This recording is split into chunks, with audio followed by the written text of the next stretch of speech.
And a good morning to MACT Ford Edge Facebook group members. First thing I want to start out with, of course, is welcoming our new members. And we had a fair number here recently, so I'm going to go through here for the last week since last Saturday. And we have a Troy Cook, a Dan Langford, Maria Scott Halsey, Paul Ashley, Julian Jonah, Bill Toth, Ted James Levy Lavender. Okay, that's a long name. Quinidra Joseph. I'm probably killing that too. Carlos Gonzalez, George Papas, Dennis Cotier, Carlos Sarquez, Sergeant Sedenskowitz, David Tidd, and Mitchell Mattis have all been added to our groups. I want to welcome all of you to MACT Ford Edge here on Facebook. And we have been busy. We have a few things that have been going through. We've had some members asking about maintenance and oil changes, and even some exhaust system swaps. I think David Farnilla wants to do a little modification on his exhaust system. One of the things that some of you may have been following with me, I am nearing 10,000 miles on the AMSOIL run, and I have right now about 185 hours on the oil. And I want to set my my initial testing to be 200 hours. So I will exceed 10,000 miles. Now, originally I did not expect to test, 10,000 mile oil because my hours were, pretty much ahead of the miles. But here in this last week and a half, I've done a lot of high-speed runs for long distances, and the miles have essentially surpassed the hours now. So I'm not going to reach the 200 hours before the 10,000 miles, if that makes any sense.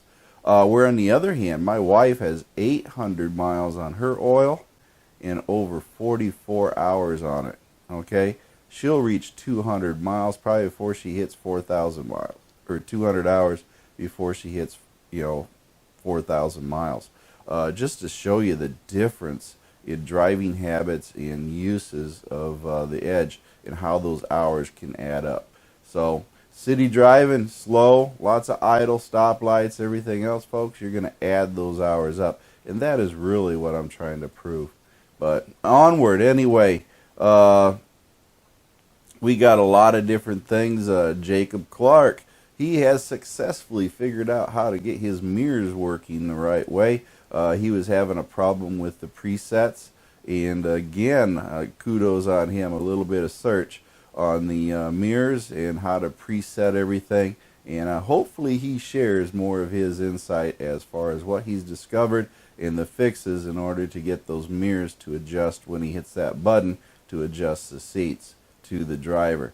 So hopefully that is shared with us, right, David? So, or Jacob rather. We're going to hopefully get that. And then of course we have our standard oil change. What is the better oil? Okay, we could talk about that all day, folks. We really could. So I'm going to leave that one alone and let the forum group discuss what's best. Everybody has an opinion on this. I'm using AMSOIL, but I truly am doing it for testing purposes and everything else. What if running cooking oil in your car makes you happy, then fine.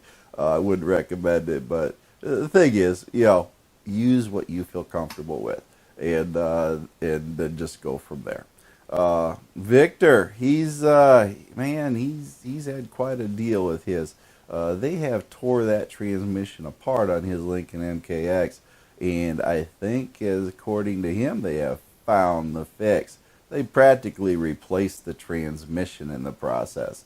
It ended up being valve bodies, deformities, scratched check balls, transmission case cover, valve. It was crazy at what was going on. All because it was making a hissing sound. So you might want to read up on that actual chat and learn a little bit about what's going on with the transmission, because it was sort of out there in left field. We didn't quite see that one coming. So little bit of a different deal, but ultimately he's saying it is fixed, and then they gave him a Lincoln MKZ so he could tool around in style till they replaced it and fixed it. But it did turn out to be about a $2,000 repair, so yeah, it wasn't cheap. Now, let's see. Kevin Hamilton, he's worried about some general maintenance, and of course, you guys can follow the videos I have here on YouTube, and you'll see me doing, most of my videos are really maintenance, folks, repairs and some modifications, but, follow what I do. I mean, 500,000 miles on the edges, folks. I think I've got the maintenance thing somewhat figured out, so I'm just trying to pass that along. Jacob Clark, congratulations. Man, this guy is just burning it up. He went out and he found the sensor for his backup sensor on his Ford Edge, and that was a first gen, and he took the initiative and replaced that backup sensor with an aftermarket. Granted, it ain't body color because you got to go through Ford to get that, but he did put a generic sensor he found online. Thanks to Mano. He says Mano helped him locate the sensor as far as purchase, and he put it in for a few bucks and did DIY. He had to pull the bumper off, cover off a bit to get access to it, but he's extremely happy, and now he can back up and make noise and everything else, so he doesn't run into, dogs, cats, kids, bicycles, or anything else that's behind him. So always safety, right? Other thing, Tyler is looking for some Nitto CUV tires. He wants an opinion. By all means, again, I made a video just recently talking about tires, folks.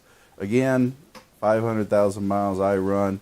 I'm sort of set in my ways on tires, but I'm sure that everybody has a different belief on tires. But as you can see, the Bridgestone Duelers just for some reason fell apart on me, and I'm not happy with that.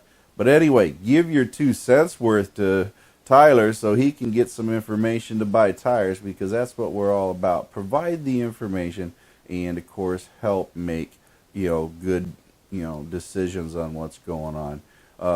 Roger Armstrong, our illustrious administrator, decided that he needed more power because apparently his Edge didn't start. So he went out and got himself a new battery.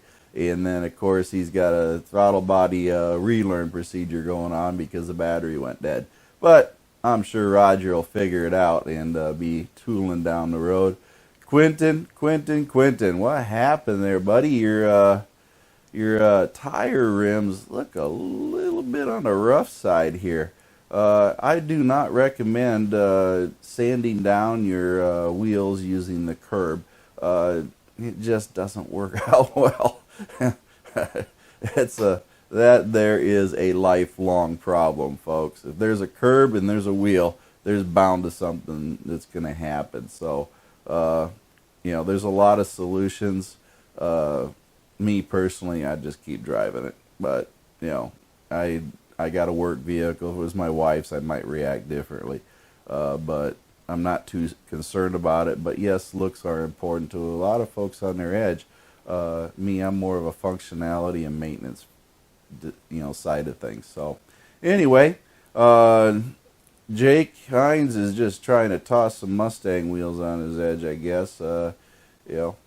Not every wheel's gonna fit. There's gonna be a lot of work. So sometimes you're just better off going out and doing that purchase for the wheels that will fit your Edge. Let's see, we got a lot of other things.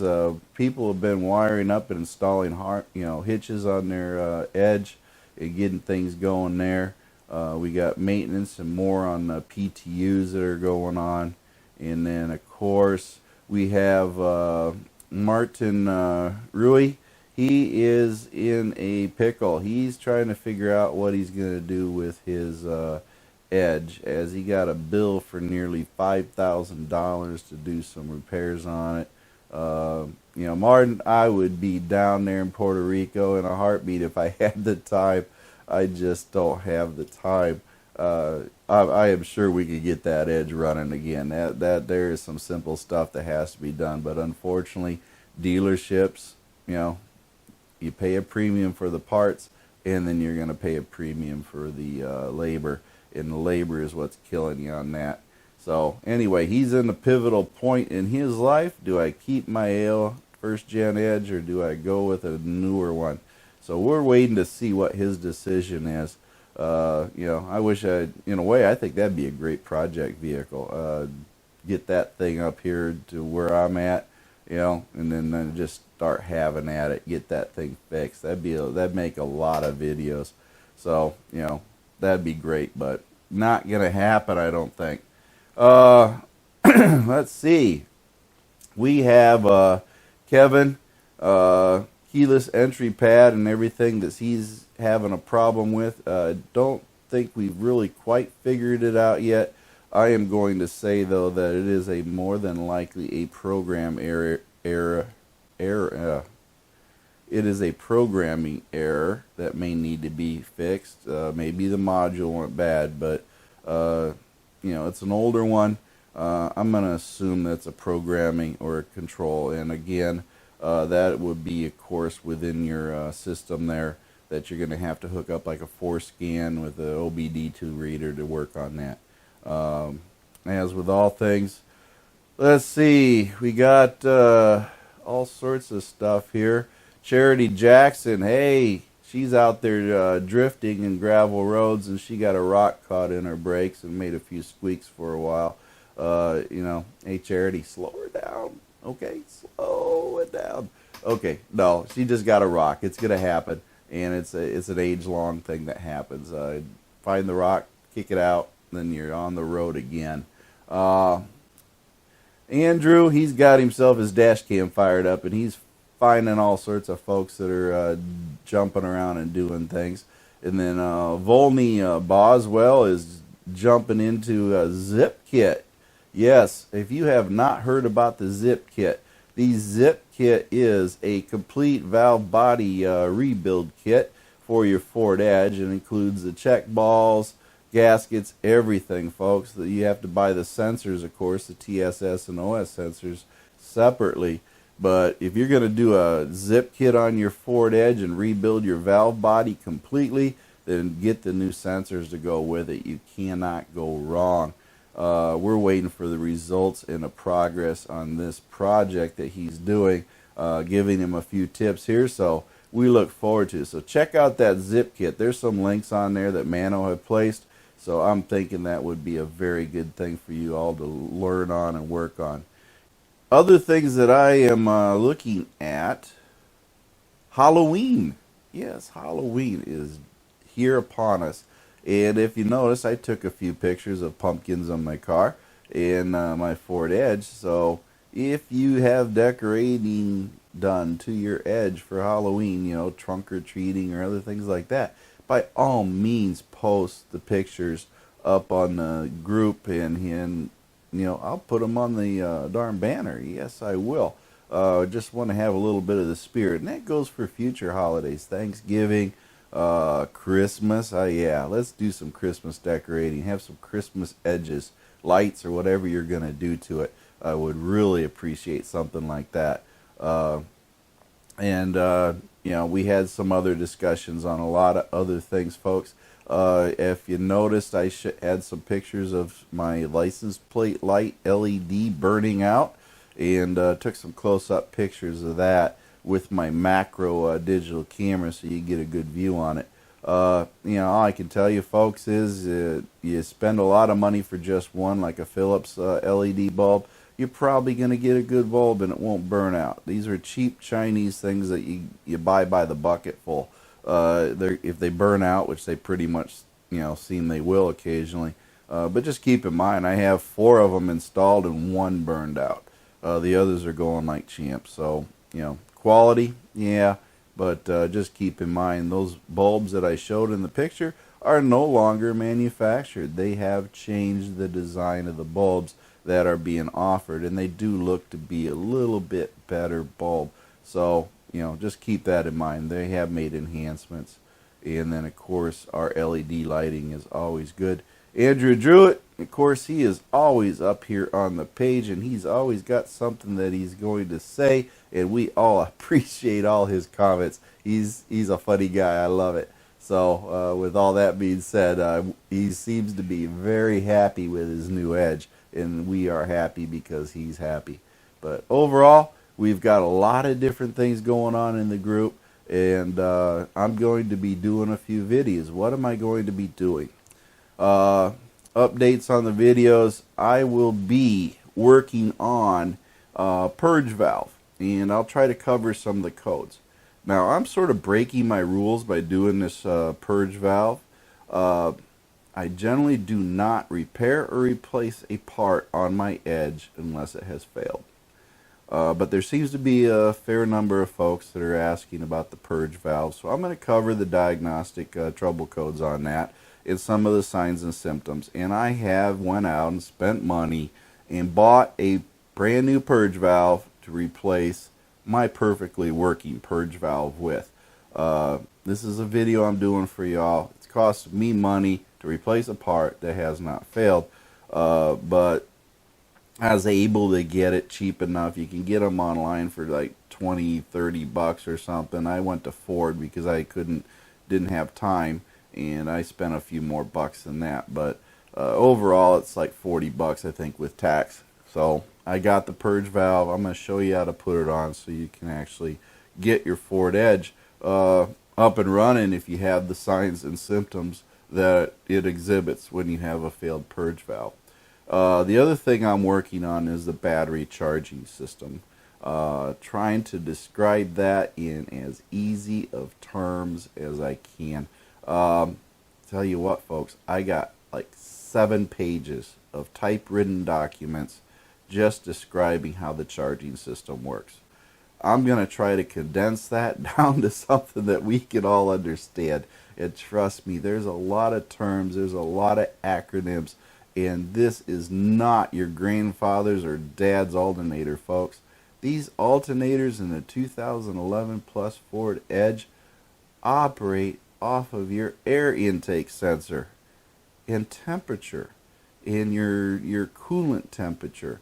They take a lot of sensors in to determine what is the most efficient way to charge your battery on your Ford Edge. I am not kidding. The PCM runs the whole show. Everything is sent through voltage sensors, and then it commands the regulator when to turn on to start charging, and when it's too hot to lower the charge, when it's cold, everything. Okay? So, once I explain this on video, it should make some good, perfect sense. But, trust me, I've been reading and reading and reading on this, and going through with my car and trying to find some of the different parts that I have to mention. And it's going to be complicated, but I'm hoping that when I'm done, you understand how the system works in layman's terms, and then what to look for when you are having problems. And believe it or not, there is even a Hall effect sensor attached to your battery charging system. Yes, there is a Hall effect sensor. If you don't know what that is, do a Google search on it. It will explain it to what it is, and how it is installed and everything is very important. So that being said, I think I'm going to wrap this up because I don't want to go too long. You guys might think I'm babbling and babbling, but just want to update what's going on in the MACTFORDEDGE Facebook group, some things that are happening, what our group members are doing, and again, I welcome everybody to the group. We keep growing our numbers. We're not the biggest Facebook group out there, but folks, we are gaining momentum, and I appreciate every one of yours involvement, and I do want all of you to help each other. We save the money when we help each other. We can accomplish a lot as a team, and I know we're doing a lot of favors for everybody. So keep up your information, keep up your questions, and share your experiences to help us make this group the go-to place for the Ford Edge repairs and any other related vehicles that may be there. So this is MACT Ford Edge, and again, this is our Saturday update. And remember, subscribe, like the videos on the YT channel, and keep coming back here to the Facebook group. And remember, my feet hit the floor this morning, and I want you to have a good day because I'm having a good day too.